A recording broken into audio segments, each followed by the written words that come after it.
Hey, what's up guys? Welcome back. It's your girl Jazz, and today I am trying out some new headphones. I'm giving the earbuds a little bit of a break and trying something different. I'm not a huge headphones user currently. So like I said, trying something out a little bit different. I haven't found a pair that I've really gravitated towards, so hopefully these will work for me. So today we've got the Beats Studio 3 wireless headphones. We're gonna check them out, see how they work. Well, obviously they work wirelessly. We're gonna see how well they work. Or at least you guys are gonna take my opinion on how well they work, because I can't really, take them off and put them on you so that way you can hear them.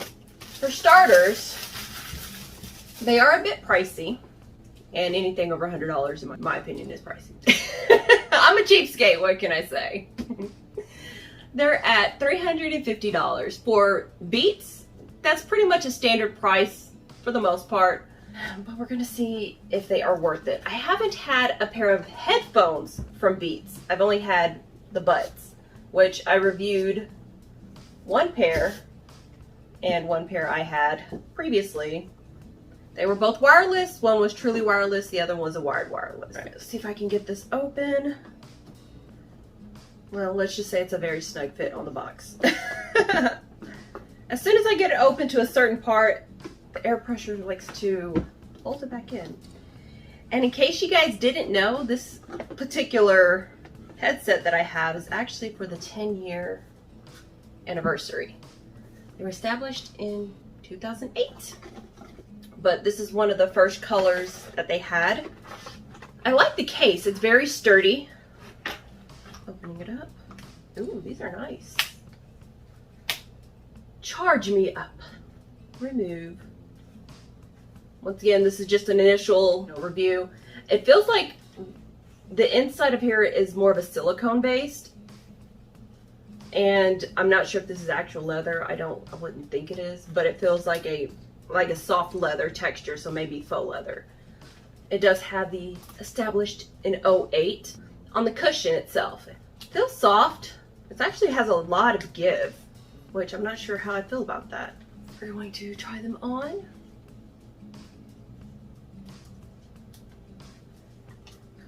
The silicone seems to hold in place nicely too, so you don't have to really worry about too much slippage. It does have adjustability, which I like. So if you have a small head or a big head, should accommodate you unless you have just a ginormous one or a little itty bitty baby one.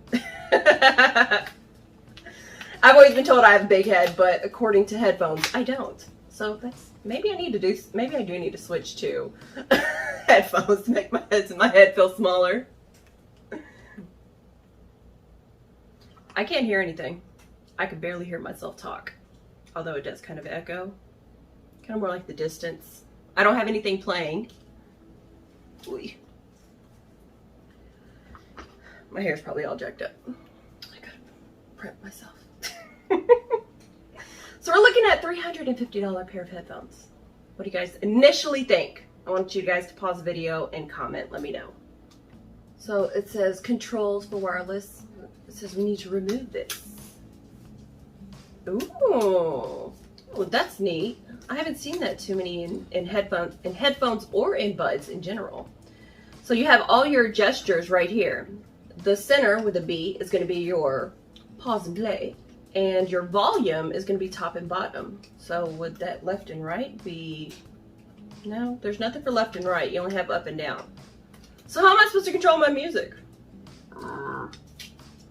Almost, Beats. Almost. We need to be able to control. I like the fact you can control your volume right here, but can we control the music as well? Either go forward or go back.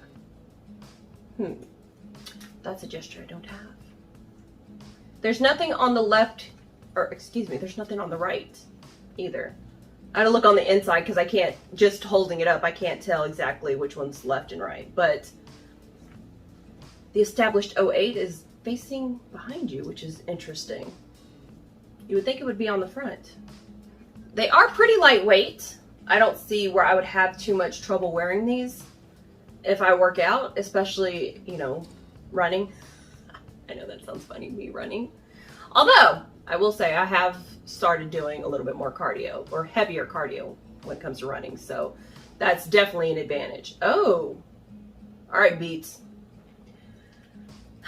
I'm gonna need you guys to upgrade. And you guys are probably like, what in the world is this woman talking about? Yes, I'm a little crazy.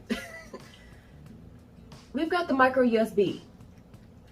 Beats, the majority of the new products that are out or coming out all have the Type C. Can we upgrade? Because if I were to lose the charger for this, I would probably go crazy trying to find a replacement instead of just simply using my cell phone charger. So I'm not liking that, especially $350. And you can't update.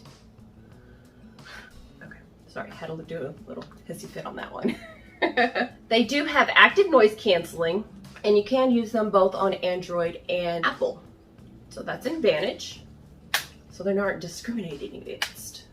They play fair. Well, I take that back. I have read, I haven't actually physically attempted this yet, but with the Beats app, there are features that you are not going to be able to use with the Android. Beats, I know you're trying to play the field here, but as an Android user, I'm gonna need an equal opportunity. Android users need love too. That is my public service announcement, Beats. Just had to say that. I'm gonna see how easily and or difficult it is to connect Android to my Beats. So I'm gonna try that out real quick with you guys here. All right, we're gonna go ahead and try and connect and see how easy it is to connect. I already have the Beats app on my phone, so we're gonna go ahead and connect it. There's a power button right here. Studio 3 wireless discovered. Tap to connect. I just turned it on. I just press power and automatically I get an update. So we're going to pair. It's connected. That easy. I just press power and it connected. I'm actually kind of impressed by that. You can name your headphones. I'm gonna try it out real quick and see how well it sounds.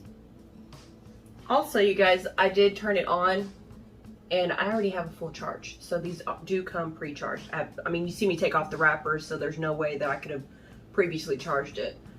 I like that. So obviously, I don't know how long I've had these, maybe a couple of weeks. And I don't know how long the stores had it either. So for it to hold charge like that, I'm pretty impressed. So it's the left side that has the gestures, which is kind of a bummer, especially considering the fact I am right-handed and I'm used to adjusting my earbuds using my right hand. So that will take some getting used to.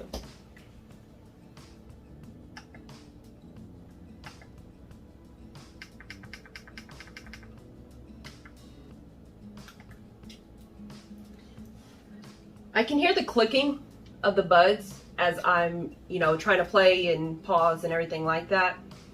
And it seems like you have to kind of press on it pretty firmly. I wouldn't say hard, but you know, pretty firmly. You don't have to pretty much like jabbing your, you know, the side of your head or anything like that. Overall, nice quality, but I'm pretty sure you Apple users are curious to know how easily they connect to your Apple products. We're gonna try that out. I have my iPad here. I'm gonna try and connect them. Wait, I have turned off my Bluetooth on my phone, and I once again turned off, turn on, and I get a connect. That's it. All you gotta do is turn it on, turn off, and it's gonna search for your device. Now, I did mention that as soon as it's charged, or as soon as I turned it on, it was set at 100% battery life. On a single charge, you got 22 hours, which is actually pretty good. Now, keep in mind, that is with active noise canceling turned on. So if you do not use that and you want to hear what's going around you, you have a nice 44-hour battery life. That's actually really good. I think that might be one of the highest battery lives that I've seen on any product that I can remember off the top of my head. Keep in mind, I have a really bad short-term memory too, so. I could have reviewed something yesterday that had a higher battery life and just forgot. I have noticed there is what looks like an auxiliary cord here. And digging through the box, I found this lovely little cord here, which I actually do like, especially considering the fact that it comes with the cord itself. You don't have to go find another, auxiliary cord or anything like that. It automatically comes with it. So if you do have a device like an iPad that has an auxiliary port for it, unfortunately, I can't think of a cell phone or a popular cell phone that is currently available that has an auxiliary cord. So with cell phones, it's a good chance you won't be able to use them. But if, like as I mentioned, if you do have maybe an iPad or something else that does have an auxiliary port, or if you do have an older phone that has an auxiliary port, you can still use it that way instead of having to drain your battery. So I'm gonna actually take a minute and listen to some music and see if there's a difference between listening. First of all, I want to see the quality of sound that I get, but I also want to see if there's going to be a difference between listening to it wirelessly or via the cable. So I'll be right back, you guys. I've been playing around a little bit with the headphones just to kind of get a better feel of it. The overall immersion of the headphones while listening to music is actually a little bit more immersive using, surprisingly enough, the cord rather than going wireless. But it also, at the same time, it makes sense because you're going to have more of a connection versus, just relying strictly on Bluetooth. A couple of things that I have noticed is that if you are using third-party music sources, Spotify, Pandora, that type of scenario, and using an iPad, the equalizer will not be effective. One of the frustrating things, and one thing that I'm not a huge fan of in Apple in general, is the fact that you have to use Apple items or Apple products for you to be able to get the full effect. In case you don't know, Beats is now owned by Apple. If you are an Apple user, you have that benefit. For people like me that are more Android interested, more of an Android enthusiast, should I say, you're not going to be able to have as much freedom. I was trying to listen using Spotify, for all my music, so I'm not able to use any of the equalizers. I was trying to play around with it and see if it worked, both corded and uncorded. I guess corded and wirelessly. And I was thinking that maybe I was just a user error, or maybe the song didn't have any effect on it, but the reason why it wasn't effective is because I wasn't using iTunes. I've been playing around with the headphones a little bit, trying to figure out, questions that you may have. For starters, I found out the B in the center on the left ear, where the pause and play is, if you double click or triple click, that is going to be able to control your music itself. So if you want to go back a song or skip a song, that's how you're going to do it.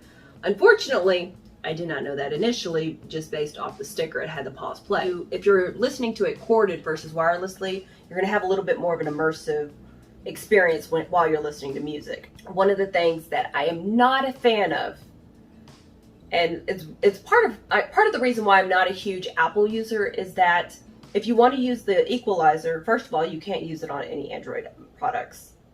And second, if you are using an Apple product, regardless of iPad, whatever, and you're using a third-party streaming service, such as Pandora or Spotify, which is something I mainly use, is Spotify, you're not gonna be able to use the effectiveness of the equalizer once again, which is frustrating because if I want something with more bass in it, I'm not able to control that, which once again is the number one reason why I'm not an Apple fan. I don't like to be told what I can and can't use. Granted, they're not telling me what I can and can't use, but they are limiting my usage. So that's one of the main reasons why I'm not a fan of Apple, because I want to use what I want to use, how I want to use it without any limitations. With the exception, I'll go ahead and out myself, I think it was the very first iPhone. I actually had one. In all fairness, the main reason why I went to Apple is because it was the top-notch technology. But as we can see, time went on. Oh wait, did I just date myself and say how long ago? I was like maybe like a couple years old whenever it first came out. That's my story and I'm sticking to it. So yes, I did have one of the very first iPhones. And I mean that I bought it from like an antique store. That's my story. Once again, the main reason why I had one is because it didn't have any competition with it. But obviously Samsung said, hey, I'm gonna give you a run for your money and I'm gonna improve on what you have. I know, I say that jokingly because I don't like to be told, once again, what I can and can't use. However, using the Beats and or any other Apple product, I do like the fact within the ecosystem of Apple, I do like the fact that you can keep track of your items. You don't necessarily need a third party. But I'd rather buy a third party so that way I can use it freely. Additionally, I was looking up the prices for the Beats and using Apple or going through the Apple store. Once again, they like to see themselves as a premium item. And if you order it through Apple, it is going to be $350. However, I like to find the best bang for my buck. And I was browsing again. Walmart actually has the price at $208 and Amazon, my favorite. This is where 90% of my money goes to other than bills. They have it for a whopping $199. So make sure that you guys shop. And yes, these are the 10-year anniversary that I'm quoting the prices for. So make sure you shop around. Overall, I do really like the Beats. The sound quality is great. And I say that with a disclaimer of I don't have such a sensitive ear when it comes to music. I pretty much hear, I guess, surface level. I don't hear maybe certain little pitches. My ear does not hear the certain pitches that others may have that are more sensitive. So for me, they're really good quality. Other people may be like, they're okay, but scenario. One other thing that I forgot to mention is the colors that the Beats comes in. It has a nice variety. So if you don't want just a simple black and white, if you want to be really loud and go for a brighter color, or look at me color, as I like to say, you can actually get it in all red. Additionally, you can get it in matte black, so remove the red from here. You can get it all black, white, blue, midnight black, and shadow gray. I want to see the matte black and the midnight black side by side, see what the difference between those two colors are in person, because if I see it on a picture of it, it may not give the true difference. So maybe next time I go in store, I'm gonna see if they have them too, so I can compare the two. Overall, would I recommend these? If you're willing to spend between $200 and $350, depending on where you get them from, they're not bad headphones, but there's other brands that are not going to limit you. So for that reason, I would not recommend these unless you are an Apple user, so you can get all the benefits of it. That's just my 2 cents. If you have any questions, please drop them below. And additionally, I will be doing a comparison between the Beats versus Apple. So we're going to compare Apple to Apple. Make sure that you subscribe and stay tuned, stay jazzy. Thanks for watching, guys.